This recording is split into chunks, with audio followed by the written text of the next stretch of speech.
यहाँ आपको बताएं, एमक्यूएम पाकिस्तान ने आइंदा माली कौमी असम्बली के 9 हल्कों में होने वाले ज़िमनी इंतखाबात के लिए नई हिकमत अमली बना ली है। सीनियर डिप्टी कन्वीनर मुस्तफा कमाल और फारूक सत्तार एक के बजाय 2 हल्कों से कागजात नामजदगी जमा कराएंगे। एमक्यूएम पाकिस्तान ने ज़िमनी इंतखाबात के लिए नई हिकमत अमली बनाई है और अब मुस्तफा कमाल और फारूक सत्तार 2 हल्कों से कागजात नामजदगी जमा कराएंगे। शहर के 9 हल्कों से मुत्तहिदा ने मजबूत उम्मीदवारों को मैदान में लाने का फैसला किया है। डॉन न्यूज़ के नुमाइंदे इमरान से मजीद जानते हैं। इमरान, बताइएगा एमक्यूएम की नई हिकमत अमली क्या होगी? देखिए, बिल्कुल एमक्यूएम पाकिस्तान के जो ज़िमनी इंतखाबात है उसमें नई हिकमत अमली तय कर ली है। शहर के 9 हल्के से मुत्तहिदा ने मजबूत जो उम्मीदवार हैं उनको सामने लाने का फैसला किया है।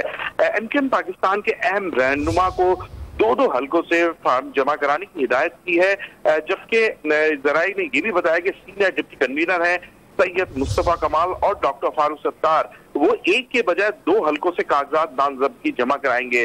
जबकि मुत्तहिदा पाकिस्तान ज़िमनी इंतखाबात में मुस्तफा कमाल और फारूक सत्तार को क्योंकि मजबूत उम्मीदवार समझती है, तो उनका यही कहना है कि जो ऐसे हल्के हैं जहां वो समझती है कि एमक्यूएम के यहाँ पर हमें फाइट करनी होगी, वहां पर मुस्तफा कमाल और दूसरे हल्के जो कमजोर हल्का है उसमें डॉक्टर फारूक सत्तार को जो है वो टिकट दिया जाएगा। जबकि जरा ये बता रहे कि 5 हल्के जो और हैं जिसमें कोरंगी है, सरजानी है, नॉर्थ नाजाबाद है, गुलशन इकबाल के वो हल्के हैं कि जहां पर मुख्तलिफ जो लोग हैं मुत्तहिदा कौमी मूवमेंट में जो एमक्यूएम के रहनुमा उनके इंटरव्यू हो रहे हैं और जरा यही बता रहे हैं कि आखिर में फैसला किया जाएगा कि 5 हल्कों से किस किस उम्मीदवार को टिकट दिया जाए। मगर मुस्तफा कमाल और डॉक्टर फारूक सत्तार को हिदायत जारी कर दी गई है कि फौरी तौर पे वो 2 हल्कों से जो है वो अपने फॉर्म जमा करवाएं और सामने जो इलेक्शन होगा ज़िमनी इंतखाबात जो 16 मार्च को है उसके लिए वो मुकाबला करेंगे। जी, किस किस उम्मीदवार को टिकट दिया जाए इस बारे में एमक्यूएम पाकिस्तान का गौर होश जारी है। बहुत शुक्रिया इमरान, आपने तफसीलात फराहम की।